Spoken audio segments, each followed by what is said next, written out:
تو مسلمانوں کو یہ چاہیے کہ عبادت سے زیادہ ضرورت اس بات کی ہونی چاہیے اور فکر اس بات کی ہونی چاہیے کہ پہلے دل کی صفائی ہو. جب دل کی صفائی ہوگی تو بات ہم پر اثر کرے گا اور عبادت میں ایک سرور محسوس ہوگا اور اس سرور سے ہم فائدہ اٹھائیں گے. تیسری بات یہ ہے کہ رمضان المبارک کا مہینہ آیا اور چلا گیا. بہت سارے لوگ قرآن کی کو سنا اور بہت سارے لوگ نکل گئے چلے گئے.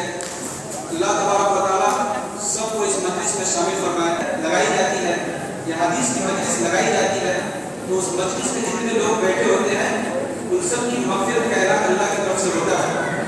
یہ اگر ہم لوگ ابھی اس مجلس میں بیٹھے ہوئے ہیں تو ہمارا تذکرہ اللہ کے نزدیک ہو رہا ہو.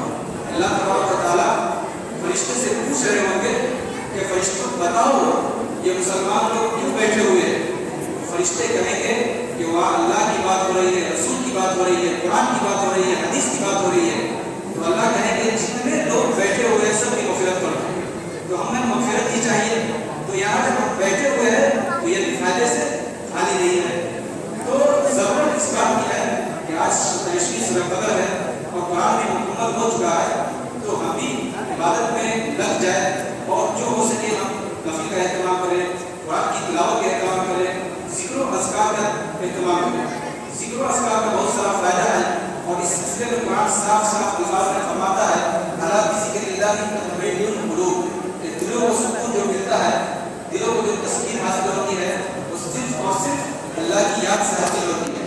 معاملہ یہ ہے کہ ہم اللہ کو یاد کرتے نہیں ہیں, معاملہ یہ ہے کہ ہم موبائل میں لگے رہتے ہیں, معاملہ یہ ہے کہ ہم دنیا کی ساری کام کرنے کے لیے وقت نکال لیتے ہیں لیکن اللہ کی عبادت کے لیے, اللہ کی ذکر کے لیے, اللہ کی یاد کے لیے ہمارے پاس وقت نہیں آتا ہے. وہی معاملہ گڑبڑ ہو جاتا ہے. تو ضرورت اس بات کی ہے کہ ہم استغفار کو لازم پکڑیں. جب استغفار کو لازم پکڑیں گے تو دل کی صفائی ہوگی اور جب دل کی صفائی ہو جائے گی تو ہم ذکر کو لازم پکڑیں.